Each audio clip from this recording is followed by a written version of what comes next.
Whoop, I'll start that one. Okay. If you go to audio, you'll see that there's um test.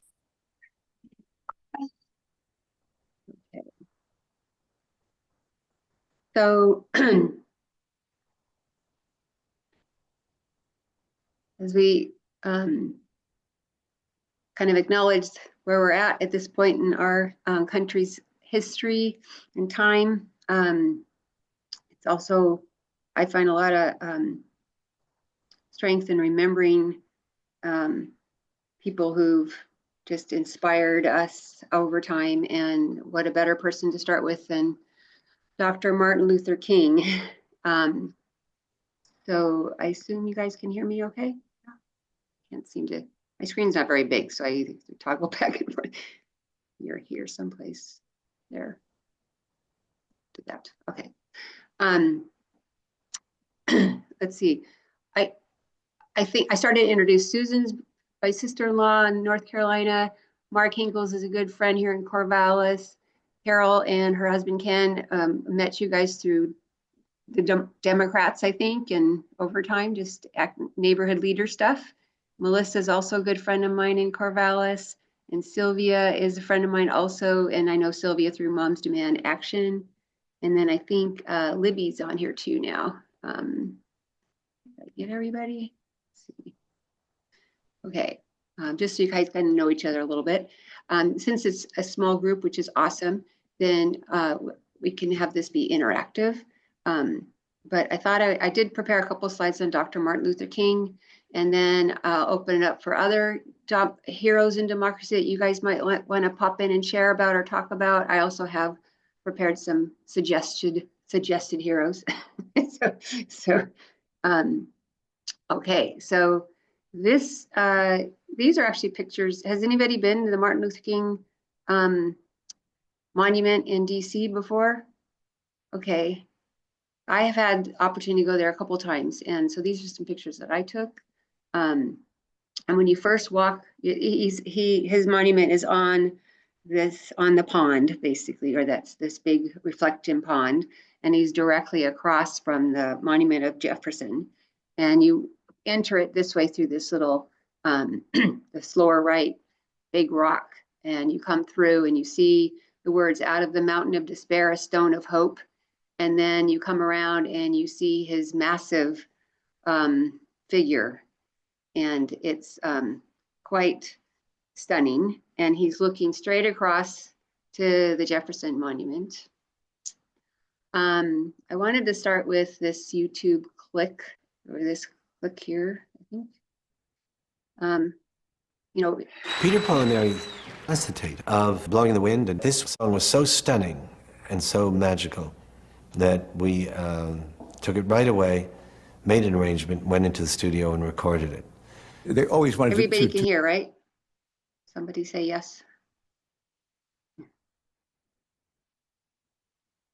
People can hear? Yes. Okay, thanks. Sorry.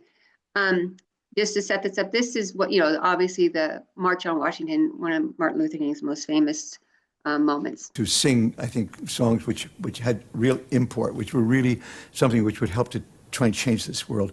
And they came along at the height of that civil rights struggle, and they had the ears of the whole world, particularly of this country. I think this march will go down as one of the greatest, if not the greatest, demonstrations for freedom and human dignity ever held in the United States.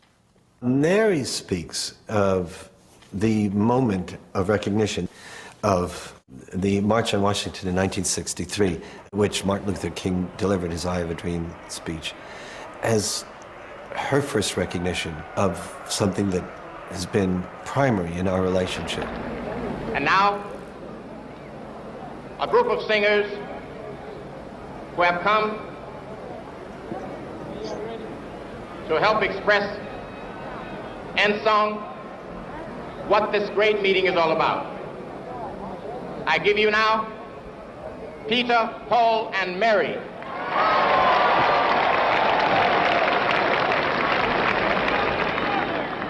We started to sing, And I had an epiphany. Looking out at this 250,000 people, and I truly believed at that moment it was possible that human beings could join together to make a positive social change.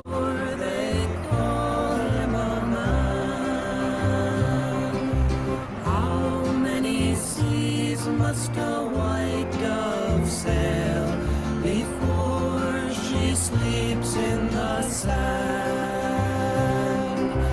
How many times must the cannonballs fly before they're forever banned?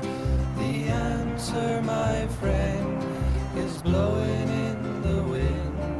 The answer is blowing in the wind.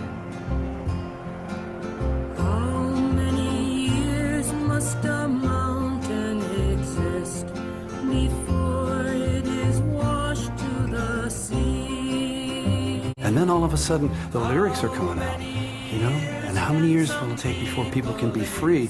And you're thinking, wow, this is it. This is the integration of everything that you sing and you feel strongly, and the moment. There was a breakout in the thinking, a desire to say, let us think for ourselves independently. We won't be the instrument of somebody else's intent, but we will really be a different kind of people living in a different kind of society. The answer is blowing in the wind.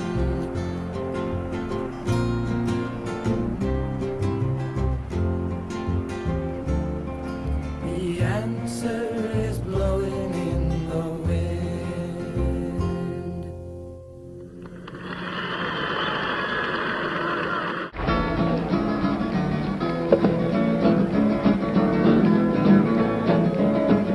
I had a hammer in the morning, had a hammer in the evening, all over this land. Had a hammer of danger, had a hammer of warning, had a hammer of love between my brothers and sisters, all over this land. Feel free to sing and clap. If I had a bell, I'd ring it in the morning, I'd ring it in the evening, all over this land. I'd ring out danger, I'd ring out a warning, I'd ring out love between my brothers and sisters, all over this land. If I had a song, I'd sing it in the morning, I'd sing it in the evening, all over this land. I'd sing out danger, I'd sing out a warning, I'd sing out love between brothers and sisters, all over this land. Well, I got a hammer and I got a bell, I got a song to sing all over this land. It's the hammer of justice, it's the bell of freedom, it's the song about love between the brothers and the sisters, all over this land. It's the hammer of justice, it's the bell of freedom, it's the song about love between the brothers and the sisters, all over this land.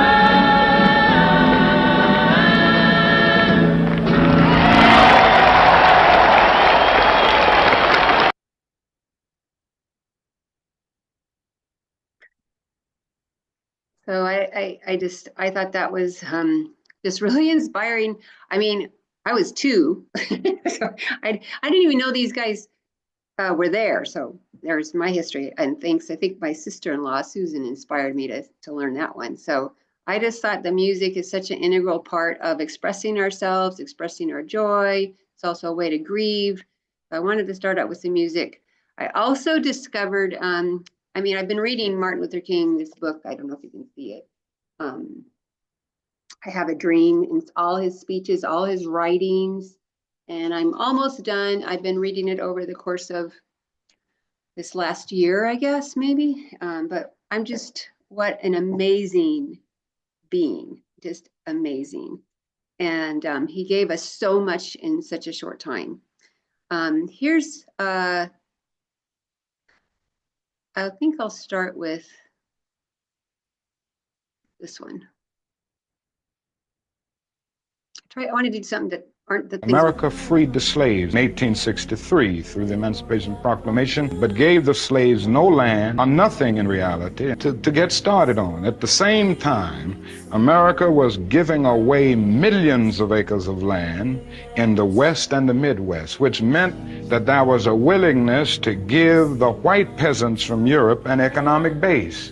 And yet it refused to give its black peasants from Africa, who came here involuntarily in chains and had worked free for 244 years, any kind of economic base. And so emancipation for the Negro was really freedom to hunger. It was freedom to the winds and rains of heaven. It was freedom without food to eat or land to cultivate, and therefore it was freedom and famine at the same time. I believe we ought to do all we can and seek to lift ourselves by our own bootstraps. But it's a cruel jest to say to a bootless man that he ought to lift himself by his own bootstraps. And many Negroes, by the thousands and millions, have been left bootless as a result of all of these years of oppression and as a result of a society that deliberately made his color a stigma and something worthless and degrading. America freed the slaves.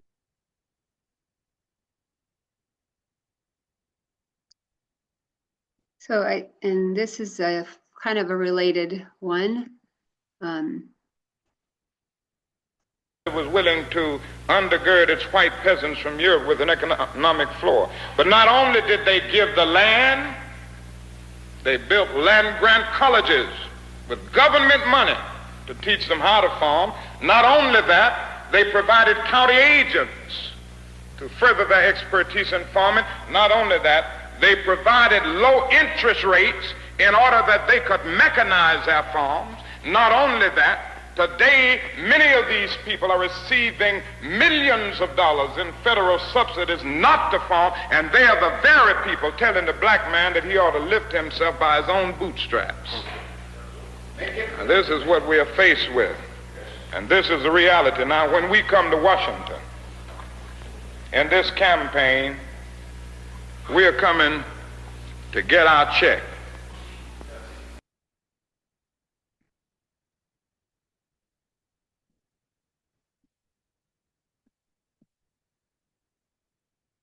So I think what's interesting about those clips are this, the situation still applies. There's a Poor People's Campaign now that's picked up that mantle of economic justice. And obviously Martin Luther King's first focus was on, civil rights for Negro, Black people, but then it became about an economic justice as well. I think these two little short clips are also, I found really inspiring. These are just things that you don't really hear as much about Martin Luther King talking, so I wanted to share those today with you guys. I come here tonight and plead with you. Believe in yourself and believe that you're somebody. As I said to a group last night, nobody else can do this for us. No document can do this for us. No Lincolnian Emancipation Proclamation can do this for us. No Kennysonian or Johnsonian Civil Rights Bill can do this for us. If the Negro is to be free, he must move down into the inner resources of his own soul and sign with a pen and ink of self-assertive manhood his own Emancipation Proclamation.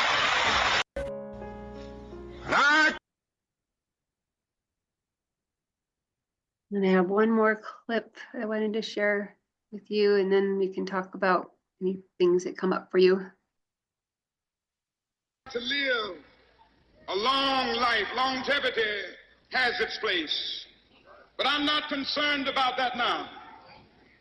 I just want to do God's will. And He's allowed me to go up to the mountain. And I've looked over and I've seen the promised land. I may not get there with you, but I want you to know tonight that we as a people will get to the promised land.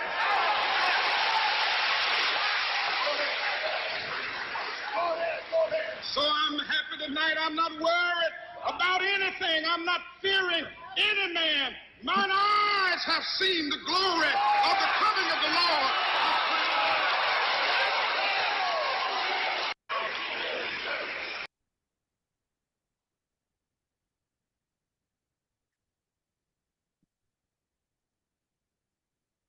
So,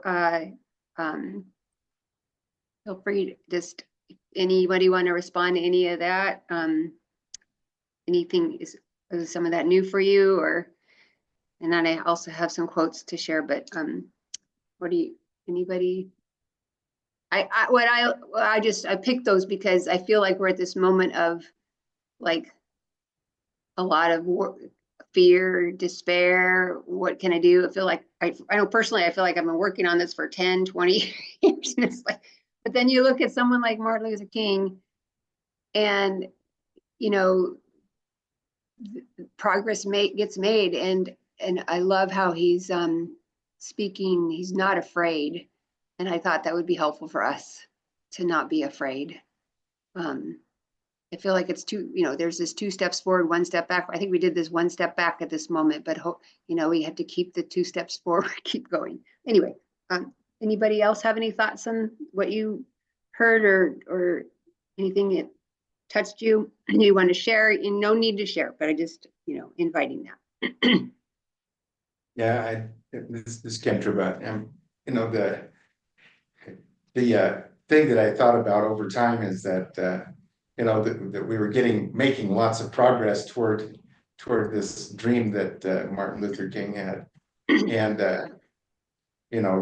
2016 was a huge setback to that. And all the things that came with that. It's just, it just shows how far we have not come. It was part of that. But it's so prophetic. What he just said in that final clip is that he's not afraid, and that's so prophetic about what was going to happen to him. So I know. I was like, I feel like he knew something was going to happen. Yeah. I wonder if it's threats or whatever that he had gotten, but he's willing to go forward with what he was doing. So it's remarkable. Yeah. Anybody else? Well, I might add to that, while we were taking a moment of silence, I was really questioning, what does it mean to be calm? When you're so angry, when you hate this man, you would love to see him assassinated. I mean, these awful things go through me, and what does it mean for me to be calm? And I realized that the only way we can be creative is if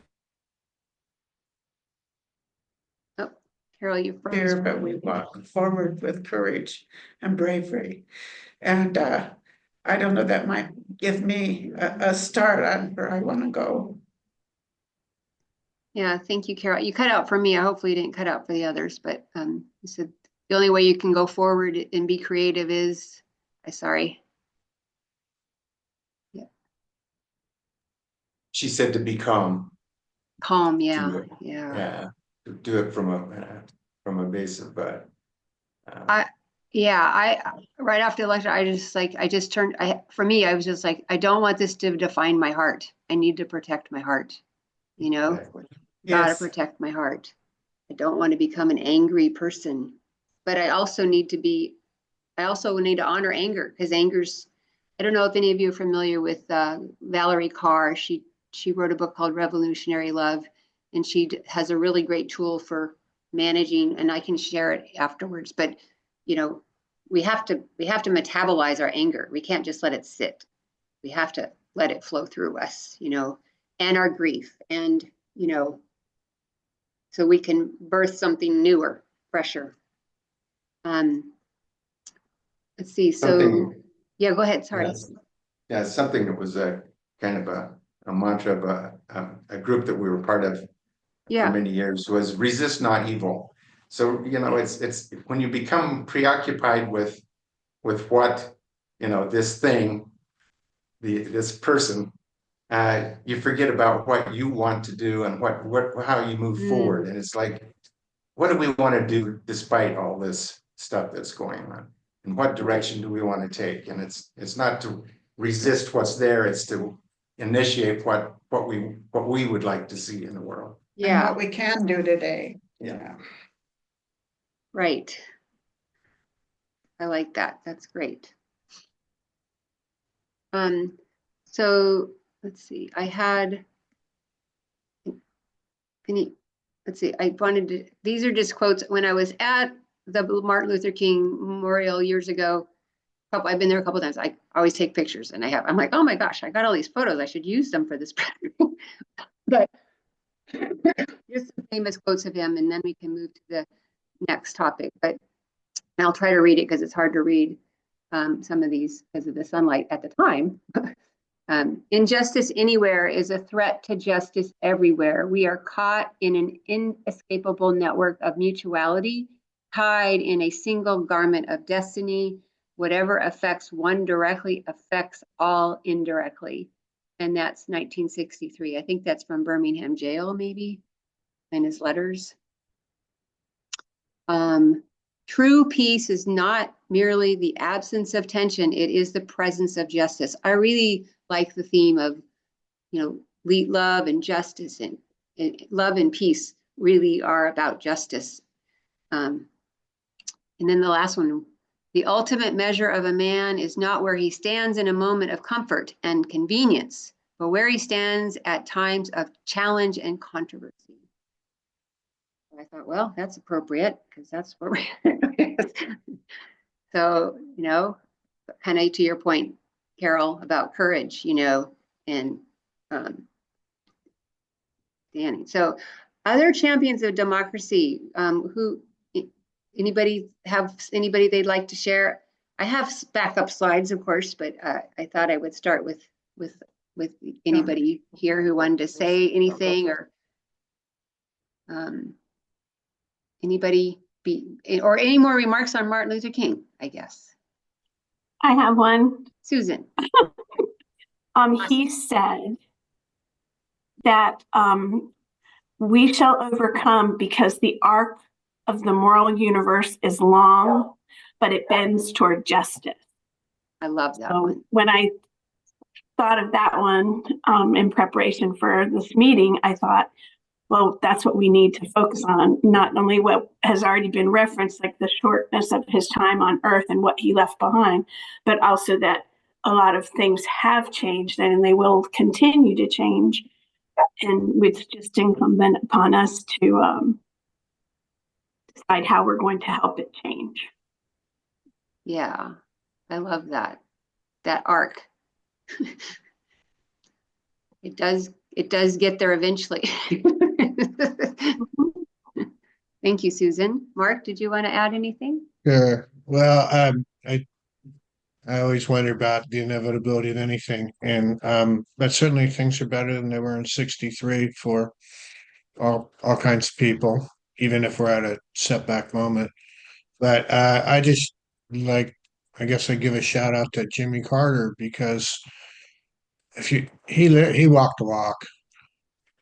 Um, he never actually backed down. They always like to attack him as being a soft person, but he really wasn't. He just had his vision of where he thought was right and pursued it. And he pursued other things, and he pursued all his life the ideas of justice, but also just taking care of his fellow person.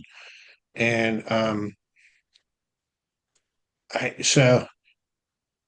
think it's sort of emblematic of our times that they don't want to have the flag at half mast, but I think that there's also perhaps in some point in time we'll look back and we'll realize the comparison between the two, and maybe we'll reevaluate things a lot differently about things like what is to be a man or a whole person, and what is the American dream really all about. Love that. Well said, Mark. Yeah. Did you guys watch, any of you watch the Jimmy Carter funeral? Yeah. That was, if you haven't, and you need a lift, watch that. That was amazing testament to just exactly what Mark was talking about. And I was thinking of him as a hero too. You know, I always, go ahead, Mark, you were going to add something? No? Okay, yeah. The one there, his, let's see, at the funeral, he had Walter Mondale's son talk or read what Walter Mondale wrote, because Walter Mondale's no longer with us. And then he had President Ford's son read about, you know, do a eulogy, which they did eulogies for each other. And they're both really inspiring talks about Carter and how, and ourselves, like what we can aspire to be. You know, Ford and Carter were obviously political rivals, right? And they became best of friends. And it was actually even more moving to have his son read it, I think, you know.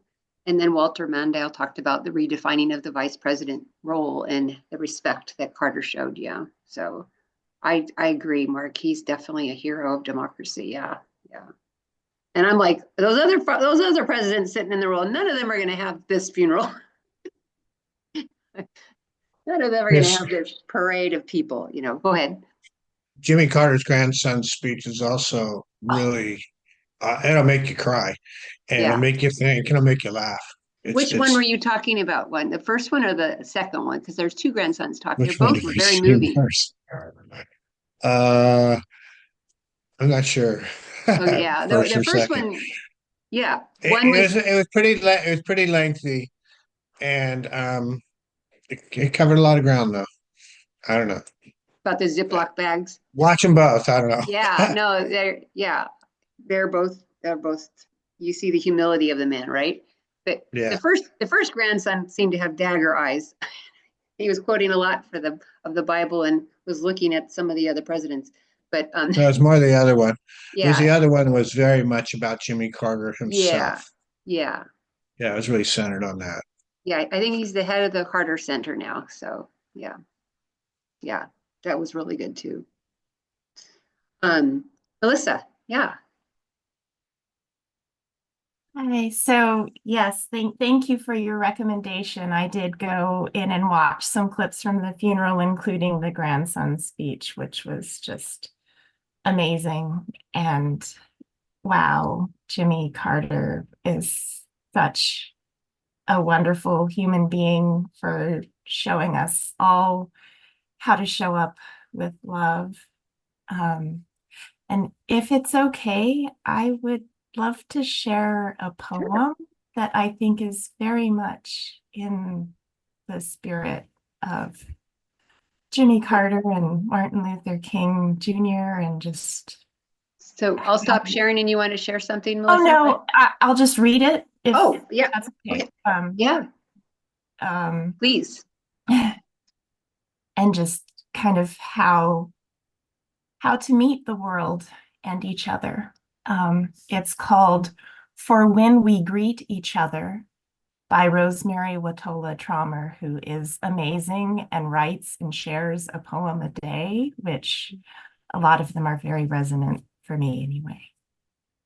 For when we greet each other. I want a new ritual for when we meet each other. Strangers or beloveds, friends or rivals, elders or children. It begins by holding each other's eyes, the way we behold sunrises or the first cherry blooms, which is to say we assume we'll find beauty there, and perhaps some display of open hands, a gesture with palms up that suggests both I offer myself to you and I receive you. There should be a quiet moment in which we hear each other breathe, knowing it's the sound of the ocean inside us. If there are words at all, let them be formed mostly of vowels, so they're heard more as song than as spitting, more like river current and less like throwing stones. Words that mean something like, I do not know what you carry, but in this moment, I will help you carry it. Or something like, everything depends on us treating each other well. And if we said it enough, perhaps we'd believe it. And if we believed it enough, perhaps we'd live it. Treating every other human like someone who holds our very existence in their hands, like someone whose life has been given us to serve, even if it's only to walk together safely down the street, hold a door, pass the salt, share a sunset, offer a smile, and say with our actions, you belong. Mm. Thank you. Thank you, Melissa. Maybe you could send me that link and I could email it to folks later. Sure. Thank you so much. Any other let's see, people that would like to remember a champion of democracy? Carol. Yeah, I think if we look out there in the world and close in at Corvallis, we can find many good role models. And I'm thinking of Megan Homer Campbell from Corvallis, who stood, during the Cold War, they didn't let a day go by before they weren't talking to the legislators and writing letters and talking to people in our community about what we could do. So they were great role models for me in the times of the 1980s. And then one of the people in the world that I've always admired is Václav Havel from Czechoslovakia. He was a writer, and he was kept from having any kind of voice during the Soviet era. He actually had to resort to being a janitor at a bar, but that's where he held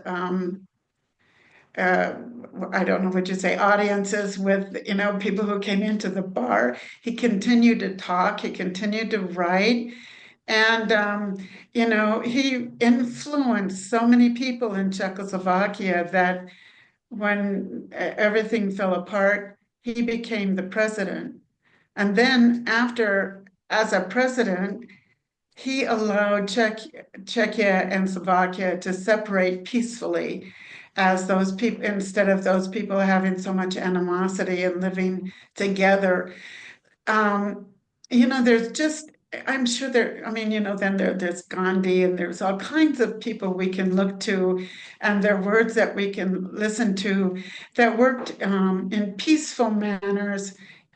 Calmness, that's what people are telling me. Stay calm, stay calm. Well, these people stayed calm and in their own creative ways did things to overcome the tyranny that they lived in. And I think that's that's where I will go in the next 4 years, is to continue to look to my role models and stay calm and try to be creative in my own community. Thank you, Carol. That's great. Yeah, I think that, in the calmness, to me, it's like if I'm calm and I'm grounded, then I'll be wiser in what actions I need to take. Versus if I'm acting out of anger, I've learned it usually ends up not being very wise, So I like your calmness goal. And finding that's true too. Anybody else? Susan. Laura, Yeah. Oh, who's that? this is Libby. Hey, I'm Libby. sorry I don't have my camera on. I'm not feeling well. I'm No not feeling problem. like I look so good because I'm not feeling so good. But I did want to say, like, I'm thinking of all of the people and the people like the people who marched behind Martin Luther King. The people, the regular old people who with led by Martin Luther King, by his words, by his actions, but also found something in themselves to overcome the hate, the apathy, the anger, everything that arose, to actually do what they could do, either go out in the streets and march behind him, or just living their ordinary lives and being, I mean, they're a part, we're all a part of you know, of whatever is going to happen. We're all a part of the solution. We're all a part of it. So I just wanted to honor, yeah, all of those people and all of us as well. That is, I really, I like that, Libby. That's really important, right? And that's what they kind of said, also talked about in that clip with Mary, Peter, Paul, and Mary, and they're recognizing, and they're all holding hands, and they're all to recognize that it is, and like Martin Luther King talked about this fabric, you know, everybody's, there's another clip that I looked at that I probably won't have time to play here today, but it's one of the musicians recognizing, from Peter, Paul, Mary, recognizing that moment of the calling to act in whatever way. And I guess, you know, Jimmy Carter did that, and you know, and yeah, thank you for that. All the nameless people, right? Yes. Oh, very good. And Susan, I think you were going to say something a minute ago. Yeah, I was, rather than remembering people past, I was struck this morning. I heard on NPR, they were interviewing Senator and Reverend Raphael Warnock, who is currently serving in the Senate from Georgia, but he also pastors Dr. King's church in Atlanta. Right. And the interviewer asked him, you know, so will you be attending? And he said, yes, of course. So I just see him as a champion of democracy because, like Jimmy Carter, he's a man of faith who's also willing to participate and serve in our democracy. And I think that's really hopeful to think about people like him and Stacey Abrams and Dr. Barber and others that are still engaged. Yeah. Thank you, Susan. Anybody else? I had put in John Lewis, whose Voting Rights Act is still on the docket someplace. But you know, kind of also like Libby was saying, he was one of those people that was inspired by Martin Luther King and then got very involved, right? But I like some of these quotes. You are a light, and get in good trouble, necessary trouble. You can read those as you like. And then these are from FDR at his monument, which is also on that pond that I walked around years ago. But I just thought, you know, I thought it was interesting. This one struck me because it really was precedes climate change, right? And it's a quote that says, men and nature, of course I can't see my screen now. Maybe you guys can read it. Oh, there it is. Men and nature must work hand in hand. The throwing out of balance of the resources of nature throws out of balance also the lives of men, which I thought, you know, that's where we're at right now. And he too talked about social justice. And then this quote, the only thing we have to fear is fear itself. That's a quite famous one. And then this one, measuring of progress, you know, measure of progress is, the test to our progress is not, this is a bronze statue of the food line in the 30s during the Depression. And he's basically saying to test our progress is not whether we add more to the abundance of those who have much, it is whether we provide enough for those who have too little. And I just thought with the oligarchs lining up, you know, not only is it disturbing the leadership change, but just the blatant loyalty that we're seeing of some of the biggest, wealthiest people in the world. So those were a couple. I also had a list of people. Deb Hayland, is that how you say her name? Who's stepping out now as the first Native American to be an Indigenous person, you know, I'm not sure if I'm saying that right, but to be in that role, and the irony of that, because it was the Department of Interior, for example, that, you know, murdered Sitting Bull, you know, hundreds of years earlier in the end. Women, Alice Paul and all the suffrage, Frank Emmy, who is a Japanese American, and there's many others.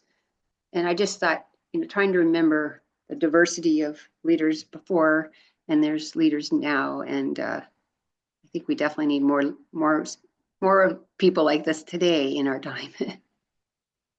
So, oops, that's what I wanted to do. Where are we on our agenda? Any other remarks? I think I was going to go to have some music to share before we close out. Maybe to share. Go into the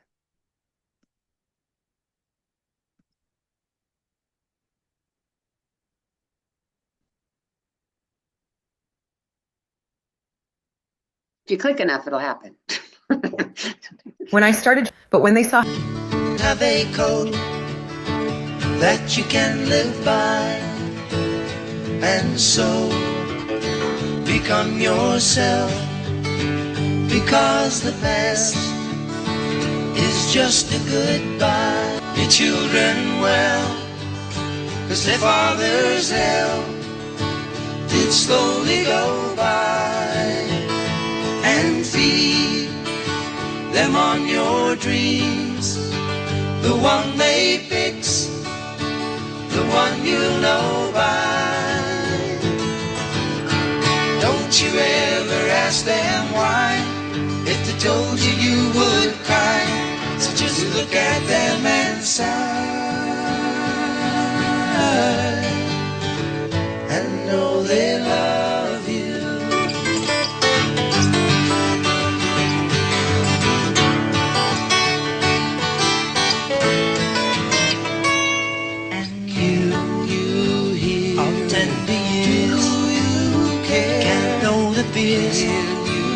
That your elders grew by, and so please help them with your youth. They seek the truth before they can die. And teach your parents well, 'cause their children's hell will slowly go by, and feed them on your dreams, the one they fix, the one you'll know by. Don't you ever ask them why, if they told you you would cry. So just look at them and sigh, and know they love you.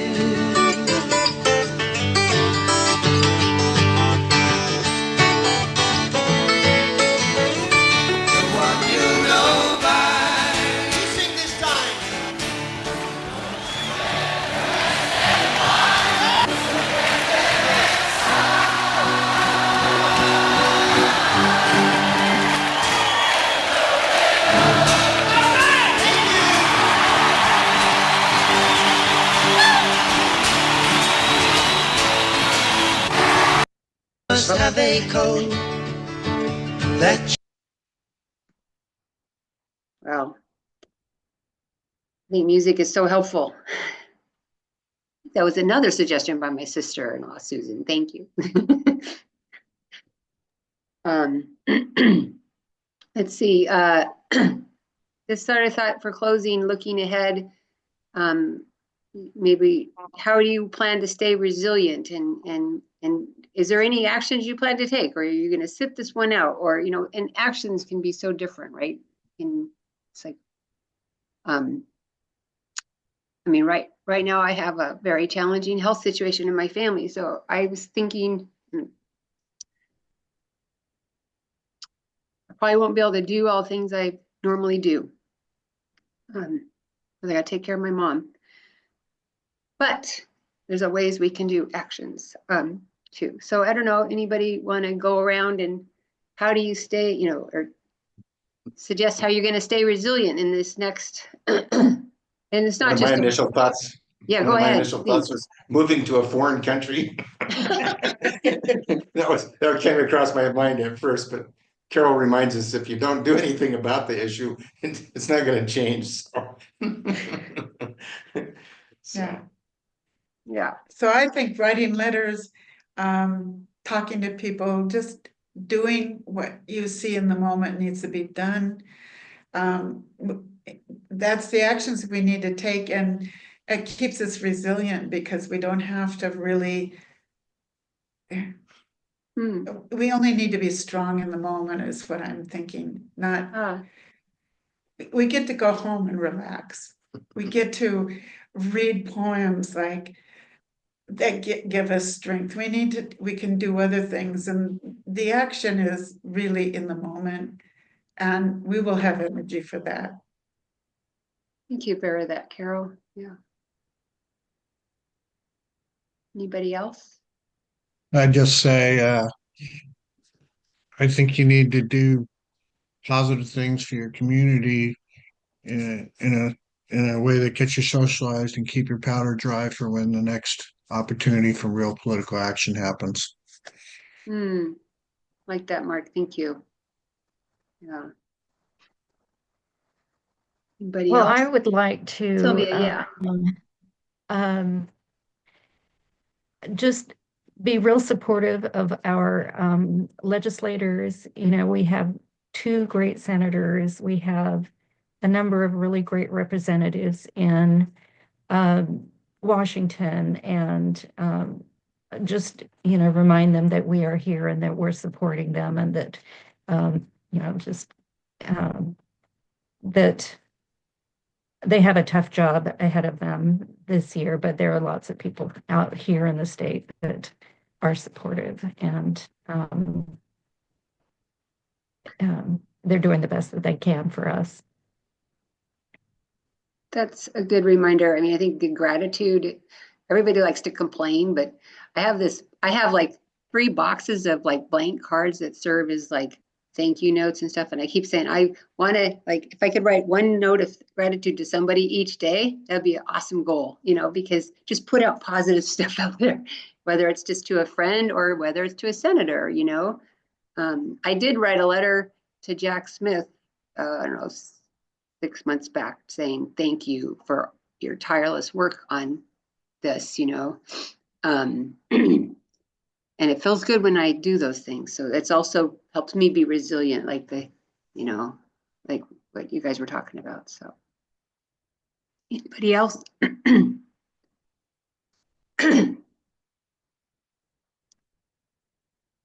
If not, I have one more song to subject you to, and then we'll say goodbye. Does that sound okay?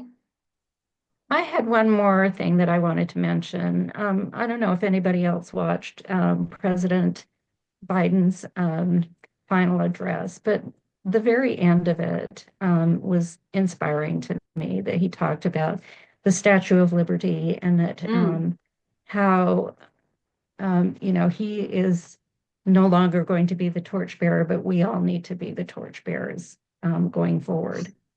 I love that.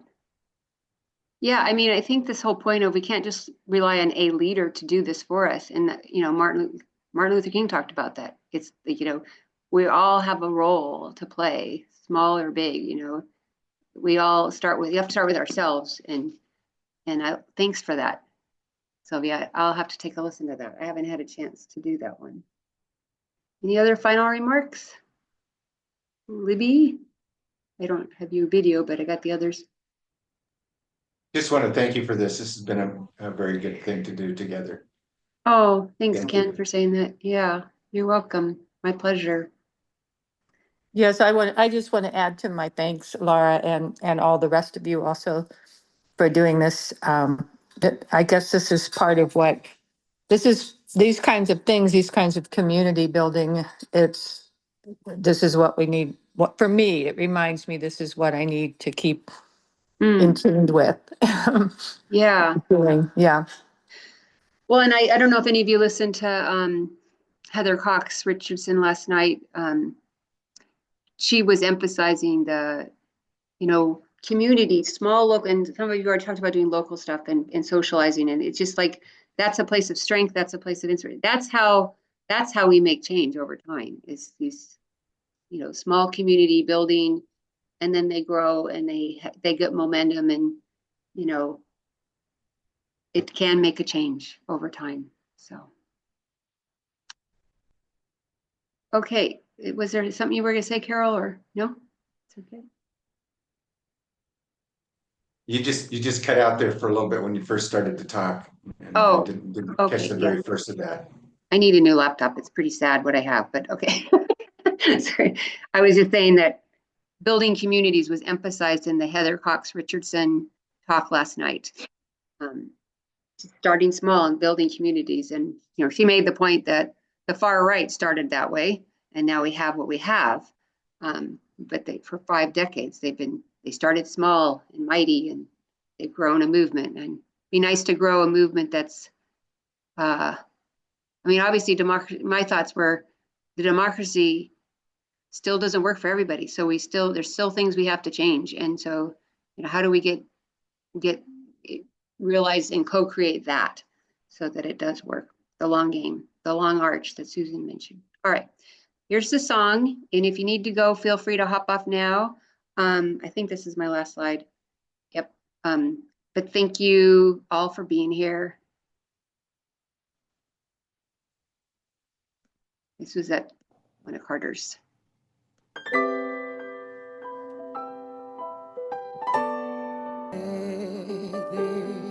Be peace on earth, and let it begin with me. Let there be peace on earth, the peace that was meant to be, with God as our Father, brothers all are we. Sorry, what happened? Let me walk with my brother in perfect. Oh, nice. Fun fact. It's kind of a big deal, but you Wish you all well. Thanks a lot, Laura.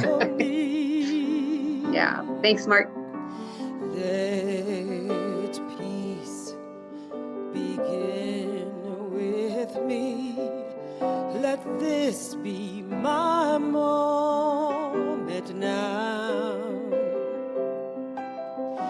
With every step I take, let this be my solemn vow to take each moment and live each moment with peace eternally.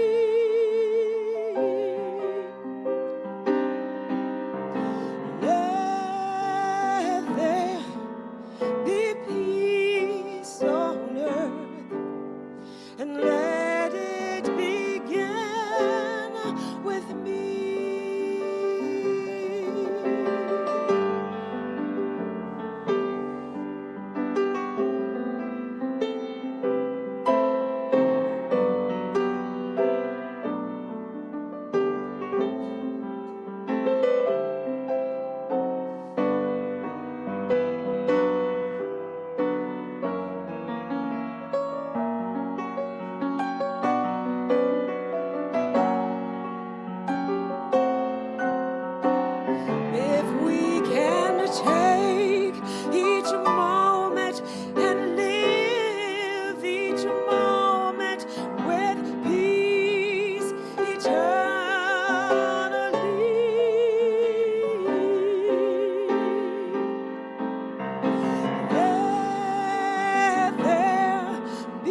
Thank you, Laura.